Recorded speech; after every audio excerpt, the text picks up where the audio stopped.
월 1,000만 원을 벌어도 돈을 모으지 못하는 이유에 대해 이야기해 보겠습니다. 첫째, 지출과 수입 간의 불균형이 있을 수 있습니다. 월 1,000만 원의 소득을 갖고 있더라도 지출이 그 이상으로 많다면 돈을 모으기 어렵습니다. 둘째, 저축 습관이 부족한 경우도 있습니다. 월 1,000만 원을 벌어도 저축을 하지 않거나 낮은 수준으로만 하면 돈을 모으기 어렵습니다. 셋째, 즉각적인 소비 욕구가 크다면 돈을 모을 수 없습니다.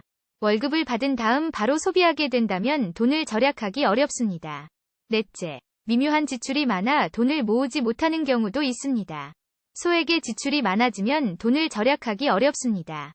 다섯째, 긴급한 상황에 대비하지 않은 경우도 돈을 모으기 어렵게 만듭니다. 대비하지 않은 사고나 질병 등의 긴급한 상황이 발생할 경우 돈을 모으기 어렵습니다. 여섯째, 신용카드 등의 부채가 많아 돈을 모으지 못하는 경우도 있습니다. 십수만 원의 부채가 있다면 돈을 모으기 어렵습니다.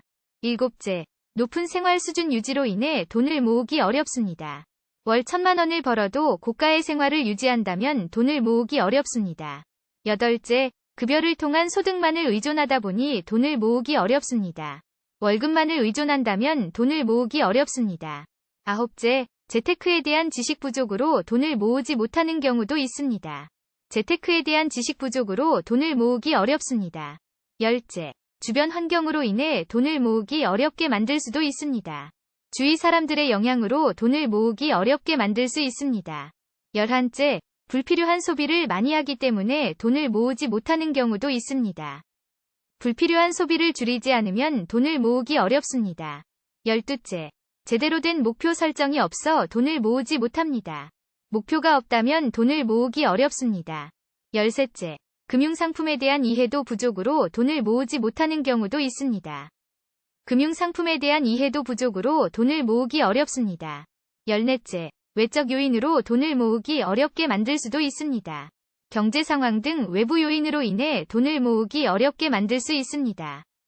열다섯째, 돈을 모으는 목적이 모호하면 돈을 모으기 어렵습니다.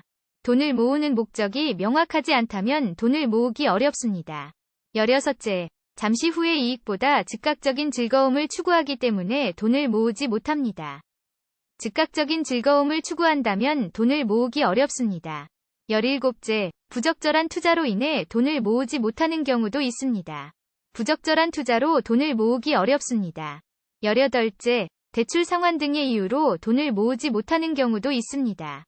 대출 상환 등으로 인해 돈을 모으기 어렵습니다. 열아홉째, 일관된 저축 계획이 없어 돈을 모으지 못하는 경우도 있습니다. 저축 계획이 있어야 돈을 모으기 쉽습니다. 20번째, 주변 사람들과의 경쟁으로 돈을 모으지 못하는 경우도 있습니다. 주변 사람들과의 경쟁이 돈을 모으기 어렵게 만들 수 있습니다. 21번째, 도박이나 사치품에 돈을 소비하여 돈을 모으지 못하는 경우도 있습니다. 도박이나 사치품 소비로 돈을 모으기 어렵습니다. 22번째, 적절한 대우가 없어 돈을 모으지 못하는 경우도 있습니다. 적절한 대우가 없으면 돈을 모으기 어렵습니다. 23번째, 빈털터리로 시작하여 초반에 돈을 모을 수 없는 경우도 있습니다. 빈털터리로 시작하면 초반에 돈을 모으기 어렵습니다. 24번째, 경제적 여건이 어려워 돈을 모으기 어렵다고 느끼는 경우도 있습니다. 경제적 여건이 어려우면 돈을 모으기 어렵게 느껴집니다. 25번째, 자신에게 돈을 대접하는 습관이 없어 돈을 모으지 못하는 경우도 있습니다. 자신에게 돈을 대접하는 습관이 없다면 돈을 모으기 어렵습니다.